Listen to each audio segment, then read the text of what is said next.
Robert Fox is defense editor at London Evening Standard. Welcome to our program, Mr. Fox. Hello. Russian dictator Vladimir Putin has agreed to partial ceasefire in the air, according to the US President Donald Trump. However, Russia continues to attack Ukraine with missiles and drones right now. What is your assessment of the results of this phone call between Trump and Vladimir Putin, results of this deal? Well, I don't think there's really a deal, because the thing that is so clear from the phone call is that they both have a different approach to this. One is thinking very short-term, Trump, and one thinks very long-term, which is Vladimir Putin. And Putin is said to have agreed to all kinds of things, and he may have agreed to them, but he hasn't fulfilled them. And you're quite right that the first thing, allegedly, was that he had agreed not to attack energy centers in Ukraine. And then it happened. 2-3 facilities were attacked overnight, and at least one hospital. So what is has to be drawn from that is that any hope which the Trump White House wanted, the hope that they said that they wanted this to lead into long-term talks, seems now to have gone far, far away and not to be in the intention of Putin at all. By the way, I think with that, we have to say it's very similar to what we heard about Gaza, where Israel has resumed full-scale hostilities in the Gaza Strip, despite the alleged agreement with Hamas, the three-phase peace agreement leading to a long-term negotiation, a long-term resolution. So I think I really throw my hands in the air and say, I don't see this going anywhere. And I think, I'm sorry to say, as things now stand in Ukraine, the war goes on. From your perspective, why did Vladimir Putin agree to this partial ceasefire in the air if he would not like to halt his attacks on Ukraine? Do you see this as a humiliation of Donald Trump, because Vladimir Putin has promised to halt attacks on energy infrastructure? I think it's very simple. I think it's part of Putin's mind games, and that they each think that they can outgame each other. But it's quite clear that Putin is playing a very long game. He's playing the game of Machiavelli, really. He is seeing where the weakness of the opponent is and where he can ensure the strengthening of his power at all costs. And to answer your game, yes, your question, it is a game of cat and mouse. And Mr. Putin very much thinks he's the cat. And also, I would like to cover with you a recent phone call between US President Donald Trump and Ukrainian President Volodymyr Zelensky. What is your assessment of this phone conversation between both leaders? Well, again, I'm sorry to focus on Trump, is that Trump said the most startling thing was that the US could take control of the Zaporizhzhia power plant and get it going again in everybody's interest. I mean, this in a way is fantapolitica, as the Italians would say, is fantasy, because I cannot see in terms of hostility, which don't seem like ending soon, American engineers going into Zaporizhzhia, and so therefore it's hypothetical. And I think that probably immediately after the event that Trump probably knew it, but it was a classic piece of gesture politics, which is really aimed at I'm sorry to say, at a domestic audience. And I think you would like me to say that it's aimed at taking into consideration the domestic audience with you in Ukraine. I don't think it is at all. I think it's the way Trump is projecting his second administration as the real tough guy. That all bets are off now, and I will tell you how I can make America great again based on the idea of the art of the deal. Well, so far it hasn't been terribly successful, has it? And actually the record of the first Trump presidency isn't terribly good. But that's what he's saying. I can do it. I can make a big, bold gesture. And we heard the manifesto even before he took office this time round, that I can resolve these conflicts in 24 hours. He's not going to be able to do it in 24 weeks. It's pretty clear. And I think for Ukraine, and this is where the Europeans are strengthening their position. It's taking a long time and will take a long time. But the idea that you can negotiate about a chunk of real estate, as Trump sees it, in the middle of Europe, where you have no title, you're not the owner at all, is seeing. I'm looking for the right word. I think it's really bizarre. Is the word that I'm looking for. And looking in detail at the situation in Zaporizhia, and one of the directors of the plant has given an excellent interview to Le Monde, the French Le Monde, and saying how terribly difficult all this is to get the plant going again, even if it wasn't on the front line. And Russia intends to keep it on the front line, I think, for the foreseeable weeks and months. Let's also cover Vladimir Putin. What do you expect from Putin in the next stages of negotiations, and do you feel that he could also face some pressure from his inner circle on these negotiations and a ceasefire deal? Well, I'm no more expert than anybody, and probably way back on the inner circle, but the inner circle is what really counts, as you say. And he is looking to the medium to long term, and suddenly there are quite unmistakable signs that he's in a hurry. What does he want to do? He's got to secure the position, the economy. How long can it take the pressure that he has put the economy under? It's a full-blown war economy, 5 million people directly engaged in war, whether on the front line, whether in manufacture, whether in the finance. It is absolutely dependent, keeping it going at this rate, on China. Above all, the technical assistance that it's getting, plus supplies, as we know, from North Korea, and bits and pieces in terms of drones, although I think the materiel support from Iran will be less and less significant. But why am I saying this? I'm saying this because I see this growing activity with Belarus, the growing activity in the Caucasus. He's trying to lay out his claim that this is the centrality of Russian power in the middle of Europe, that the Ukrainian Russian people are one people, they cannot be divided, and this is the central fact of the great power of Eurasia. This is it was hinted at in his famous Munich Security Conference speech, which was quite mild in its rhetoric in 2007. But more interesting is the high-flown rhetoric of the essay about the Ukrainian and Russian destiny, the destiny of their one and undivided people, in July 2021. And I think that for Putin, it must be quite a thought now. Is this really going to take him 10 years? Can he really get it done within the span of what would be the Trump administration? Though I have no doubt, by the way, that Trump will try and extend his mandate. He will try to ignore the normal electoral process in the United States, I think, come the time, and watch for that when it happens. But just to go back, is that Putin has got a time scale on what he wants to do.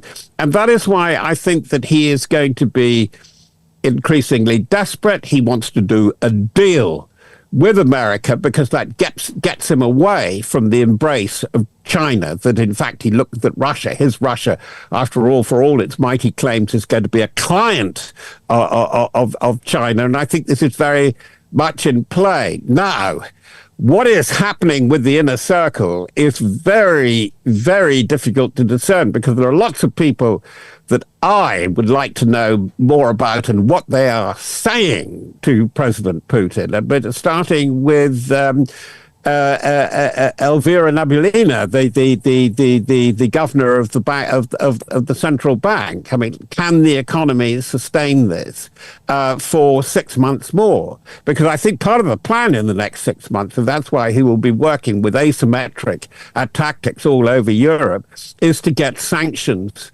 lifted, particularly on gas and oil exports. if the discounted oil exports, which aren't hugely advantageous, but at least it's a sale, if there's some constraint on those to India, there's a problem. And he desperately needs to sell gas at price to Europe. Germany, Italy are the obvious ones, and they're going to have less interest in that. Also, Bloomberg reported that Vladimir Putin would like the United States to halt security assistance for Ukraine and to halt providing Ukraine with intelligence. These are Vladimir Putin's terms for a ceasefire deal. What is your reaction to this? Well, of course, I think I'm afraid to say that I'm pretty skeptical about Trump America, and it's the thing about as a Western European, I have to say the real difficulty with Trump's approach is that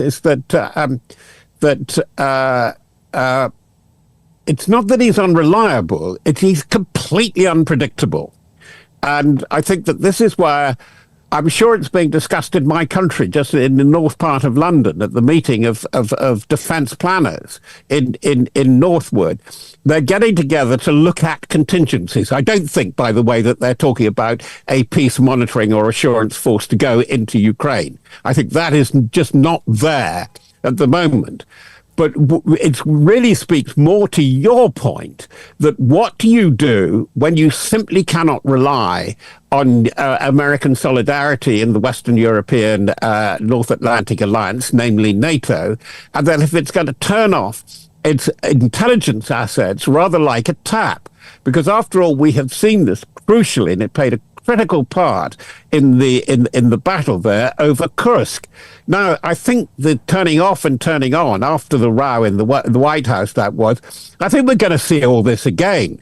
And I think that the core European players, and they're led by a trio, it has to be said now, the odd trio, but interesting, are Starmer of my country, Macron, who is being very clear and forthright, and Friedrich Merz, because I think that there is a growing sensation in Germany of the real jeopardy that they're in for this, that this trouble, this on-off war with Russia is not going to stop, and it's not going to stop in Ukraine. You just mentioned about the meeting of military planners in the United Kingdom. British Prime Minister Keir Starmer has been discussing this idea of deploying troops to Ukraine. Moreover, British special forces are being put on a high alert, on standby, to get ready for possible deployment to Ukraine. How can you assess the possibility of such mission being done without Russia's approval? I think it's completely unrealistic. I think that actually that's the politics. And that's the advertisement, could I say. Because I think they'll be doing something really rather different. And it'll be more of what I've just been describing to you in terms of preparation, contingency, long-term intelligence. And long-term intelligence and communication. Communication is so critical outside America. Can they, with Galileo and other systems, actually obviate, in other words, move aside from GPS, but above all Starlink? Because we know Starlink was always there, and it's Musk's great weapon. And the more Musk indicates this, the more Western Europeans, for example, recognize how unreliable it is. And I think curiously, in Northwood, although we've had the advertisement, as I say, from Tkie about we're thinking of this and we're thinking of that, I think there's no forced generation for groups of forces to go into Ukraine at the moment. But as for the SAS, I don't think you should believe half of what you hear about it. Because I think whatever the SAS has needed to do, it's done already. Can I leave it like that with you? It's an interesting answer from you, to be honest. Interesting point. Yeah. And I will also like to cover with you the recent statement from French President Emmanuel Macron, because he said that there is no need of Russia's approval for European forces deployed to Ukraine. But from your perspective, how far away we are from this developments, from this mission deployed to Ukraine?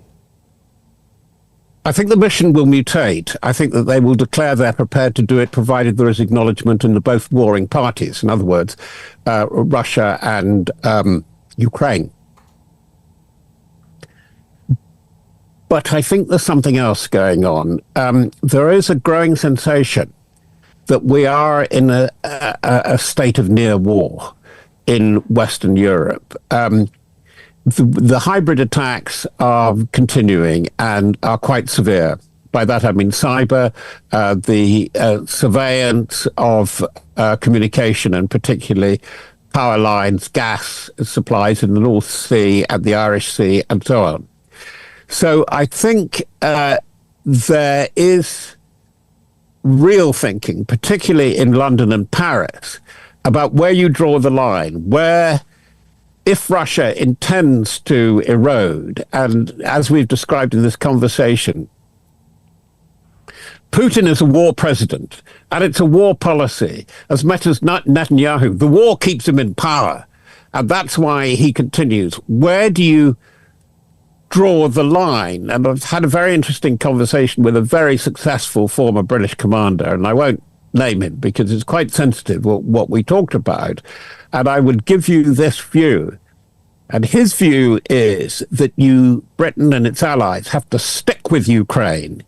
No appeasement there, because the more you face up to it, then Europe can prepare its own defenses. And by the way, I think the serious European powers in the new context of security and resilience will have to prepare itself to work together outside NATO and outside the United States. Because what has been such a shock is that within days of taking office, that the new president of the United States, or renewed president of the United States, took no time at all to threaten two key allies, Canada and Denmark. And this is trouble. And so Europe has got to prepare, but it needs time to prepare. By focusing on Ukraine, it gives itself time. And the other thing is that, as I said, that Russia is a war economy. Therefore, the emphasis is on the military. It's got almost 2/3 forces engaged in one form or another with the Ukraine campaign. If it's going to do anything seriously to threaten Europe, to threaten Central Europe, to move further west, it has to come through Ukraine. Now, this is my friend telling this, and it's a very good point. And that's why, that's the second point about Ukraine. We've got the time factor. Now we've got the land factor. You have to draw the line at Ukraine. And I think it's very serious. I think it's very important. And I think that this is where Paris, Berlin, and London are going to have a big job to explain this to their populations within a matter of 2 or 3 months. That we are absolutely under threat. We are in a state of near war. Let's also cover the transatlantic alliance between the United States and Europe. There are some discussions that some European countries would stop buying American weaponry because of the lack of the credibility from the United States, the lack of trust. How could this change the balance of power around the globe and in Europe, and how could this unwillingness of the American president to protect some key allies, how could this be influential for the balance of power around the globe? Well, in old-fashioned terms, it means a lot. But because you're absolutely right, there is going to be increasing reluctance to buy weaponry from the United States. And there are some very ugly contests beginning to emerge there. There's been bad history that America and its allies, which bought in a minority share into the F-35 aircraft project, mean, it hasn't really worked. It's not had the prominence which it was expected to of the F-16, for example. F-16s are still being used because for various reasons the F-35 can't fill the gap. And it's never been fully operationally used. It's been used in operations, but sparingly by Israel, of course. This has been a bad experience. And we know that there are problems down the line which are emerging. As you probably know, there is there's the Global Combat Aircraft Program, GCAP, or for the Tempest aircraft, led by the Brits. Sorry, somebody was trying to phone me. Led by the Brits and with Japan and Italy in it. Now, America wants that. And they will either try and take it over in typical Trump fashion, or they will try and close it down because it's dealing with the sixth generation combat aircraft project. And they put an awful lot of money into what is known as NGAD. The NGAD sixth generation, they put billions into it already. It hasn't worked. So we can see I'm just giving you one example. There is real competition emerging. I